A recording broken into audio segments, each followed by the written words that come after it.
Assalamualaikum warahmatullahi wabarakatuh. Kami dari kelompok 3 akan mengulang materi yang telah diberikan oleh Ibu Dewi Sulfasaguni. Saya Rizky Ananda Putra sebagai moderator dan rekan-rekan saya. Saya Asrina, saya Tina, saya Nadia Bulansari, saya Trina Kapitri Marani. Baiklah, untuk mempersingkat waktu, langsung saja ke pull up materinya yang dibawakan oleh rekan saya. Baiklah, pada kesempatan kali ini saya akan mempresentasikan atau mem-pull up kembali mengenai materi-materi yang telah dijelaskan oleh Ibu Dwi Sulfasaguni dalam satu semester ini dalam mata kuliah Asas-Asas Manajemen.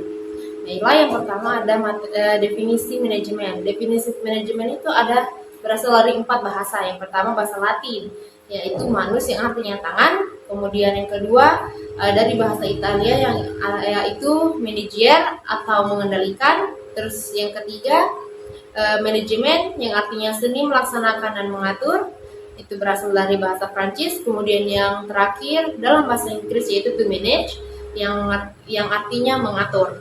Adapun pengertian manajemen menurut para ahli, salah satunya menurut Terry Georgier tahun 1977, di mana beliau menjelaskan bahwa manajemen adalah suatu proses yang khas yang terdiri dari tindakan-tindakan perencanaan, pengorganisasian, pengarahan, dan pengendalian yang dilakukan untuk menentukan serta mencapai sarana-sarana yang telah ditentukan melalui pemanfaatan sumber-sumber daya manusia dan sumber-sumber lain. Lalu adapun skema pengertian manajemen itu memiliki 4 tujuan organisasi, yaitu POAC, planning, organizing, actuating, dan controlling. Planning itu perencanaan, organizing itu pengorganisasian, actuating itu pengarahan, dan controlling itu pengawasan. Baiklah, dari skema pengertian tersebut dapat disimpulkan bahwa pengertian manajemen merupakan proses yang terdiri dari perencanaan, pengorganisasian, pengarahan, dan pengawasan usaha-usaha para anggota organisasi dan penggunaan sumber daya organisasi lainnya agar mencapai tujuan organisasi yang efektif dan efisien. Itulah tadi pengertian mengenai manajemen.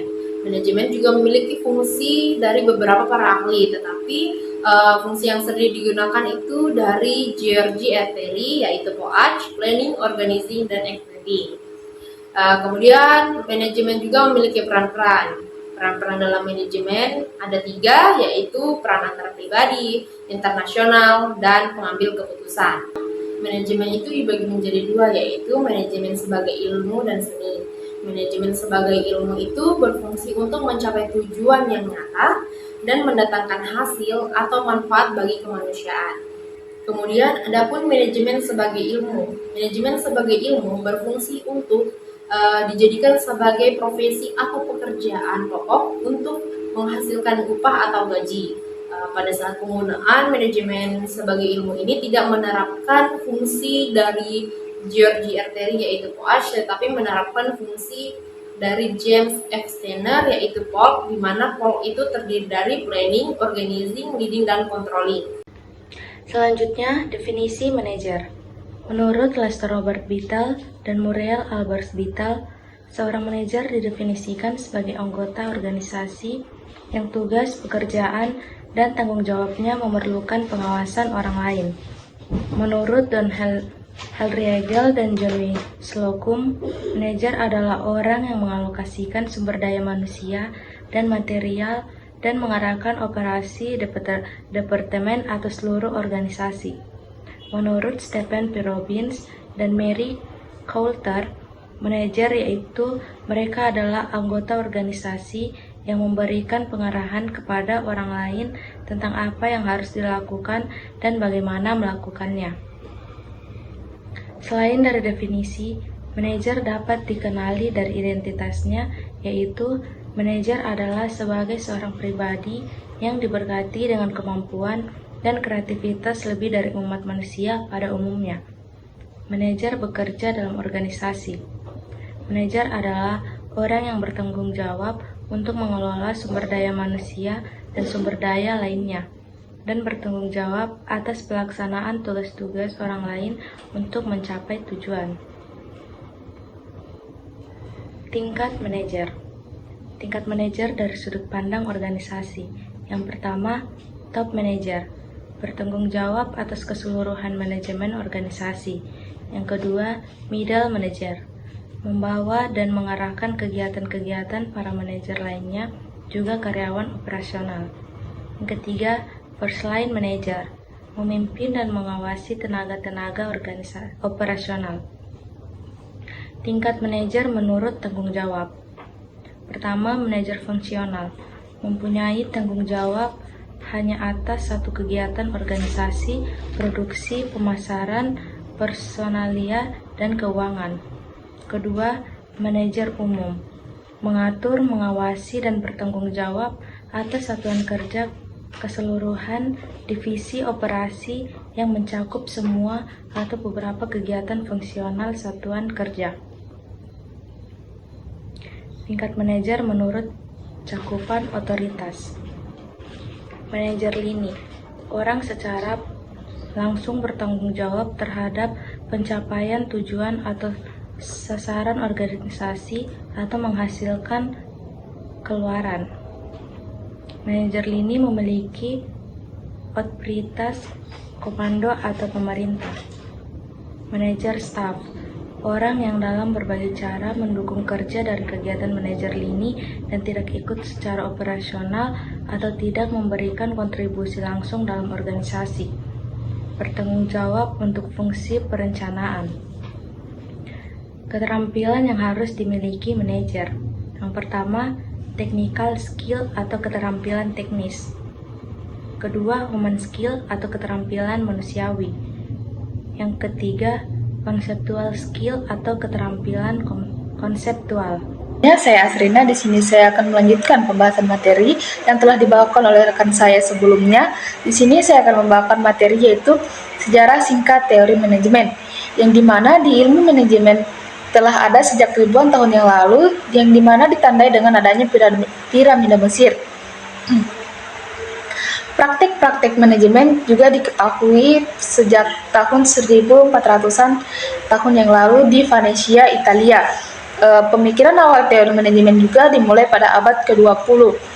Pada perkembangan manajemen terdapat 3 aliran. Yang pertama, aliran manajemen klasik, yang kedua aliran neoklasik, dan yang ketiga aliran manajemen modern.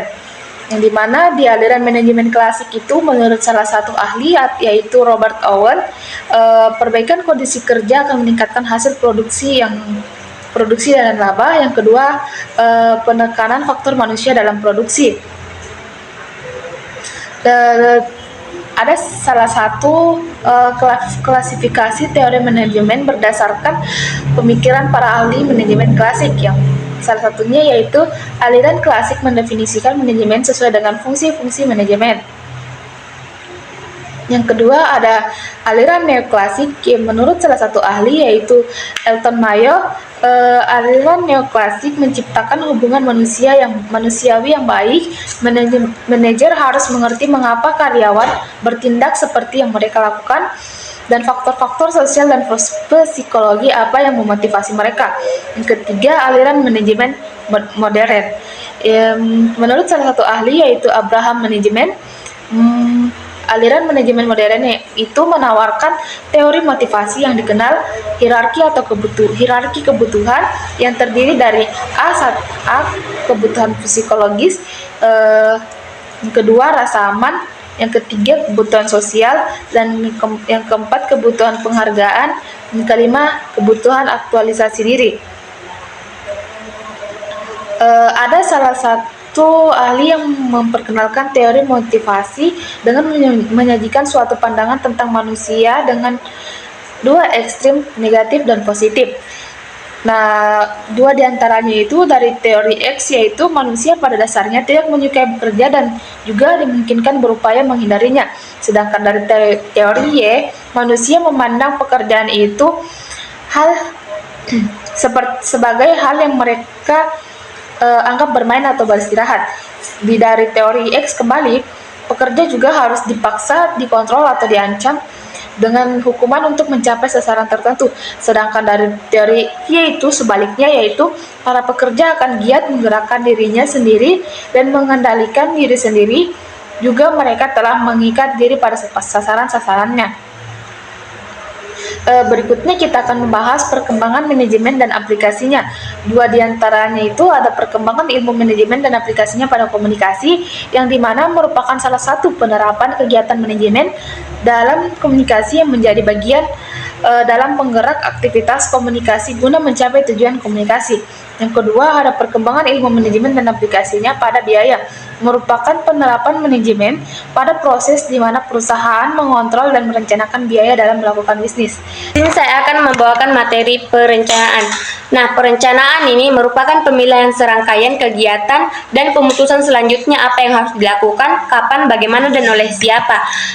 Perencanaan tidak berakhir bila rencana yang dibuat telah ditetapkan. Perencanaan harus tetap dilaksanakan untuk mempertimbangkan kebutuhan fleksibilitas agar mampu menyesuaikan diri dengan situasi dan kondisi yang baru.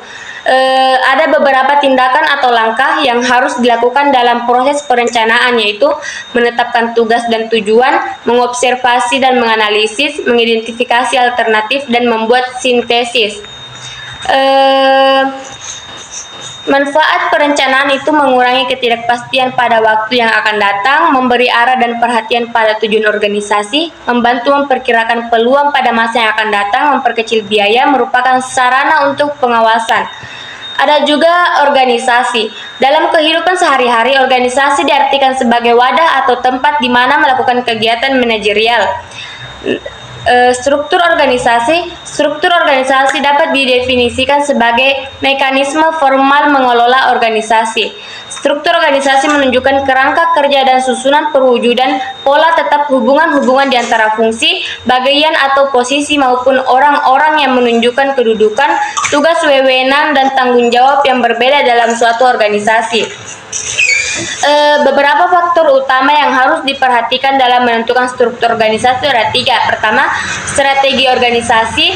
Kedua, teknologi. Ketiga, orang yang terlibat dalam organisasi. Keempat, ukuran organisasi.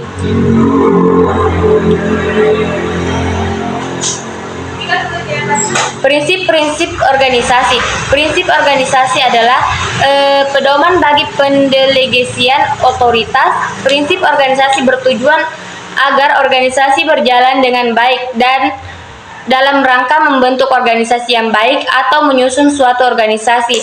Yang perlu diperhatikan prinsip organisasi sebagai pedoman yaitu: pertama, spesialisasi kegiatan adalah berkenaan dengan spesifikasi tugas-tugas individual dan kelompok dalam organisasi, yaitu pembagian kerja dan penyatu tugas menjadi satuan kerja atau departementalisasi. Kedua, ada standarisasi kegiatan. Itu merupakan prosedur yang digunakan untuk menjamin terlaksanakan kegiatan seperti yang direncanakan. Ketiga, koordinasi kegiatan. Gambaran yang menunjukkan prosedur yang mengintegrasi fungsi satu kerja dan organisasi. Saya akan menjelaskan materi kepemimpinan. Konsep kepemimpinan leading merupakan bagian penting dan salah satu dari fungsi manajemen. Dari segi proses, kepemimpinan merupakan tindakan yang dilakukan seseorang atau badan yang membutuhkan aktivitas dan bawahan. Kepemimpinan memberikan indikasi kepada pemimpin untuk mengarahkan dan mempengaruhi para bawahannya untuk bekerja sebaik-baiknya. Kepemimpinan termasuk di dalam penggerakan actuating, yaitu melakukan penggerakan dan memberikan motivasi pada bawahan untuk melaksanakan tugas. Kepemimpinan dalam kaitannya dengan manajemen, yaitu bahwa manajemen merupakan ruang lingkup yang mencangkup kepemimpinan. Yang kedua ada asas kepemimpinan. Asas kepemimpinan menunjukkan pada sebuah kriteria di mana seseorang pemimpin bertindak, berpikir, memberi perintah dan segala peran yang dijalankan. Kartini Kartono 2003. Asas kepemimpinan harus berdasarkan pada ketentuan sebagai berikut. Kemanusiaan, mengutamakan sifat-sifat kemanusiaan untuk mengembangkan potensi dan kemampuan individu demi tujuan human. Efisiensi, berkaitan dengan terbatasnya sumber-sumber material dengan manusia, atau prinsip penghematan dan adanya nilai-nilai ekonomis serta asas-asas manajemen modern, kesejahteraan dan kebahagiaan, pemberian insentif, upah, penghargaan, dan sebagainya harus berlaku adil dalam arti merata bagi mereka yang punya prestasi menuju taraf kehidupan yang lebih tinggi. Dan yang selanjutnya, fungsi kepemimpinan. 1. Fungsi yang berhubungan dengan tugas, task relate, menyangkut pemberian penyelesaian informasi dan saran. 2. Fungsi pemeliharaan kelompok, group manage, mencangkup segala sesuatu yang dapat membentuk kelompok berjalan lebih lancar, persetujuan dengan kelompok lain, penengahan perbedaan pendapat, dan sebagainya. Baiklah, itulah tadi materi materi dari kelompok kami. Lebih dan kurangnya mohon dimaafkan. Saya Giri. Wallahul muwaffiq ila aqwamit thoriq. Wassalamualaikum warahmatullahi wabarakatuh.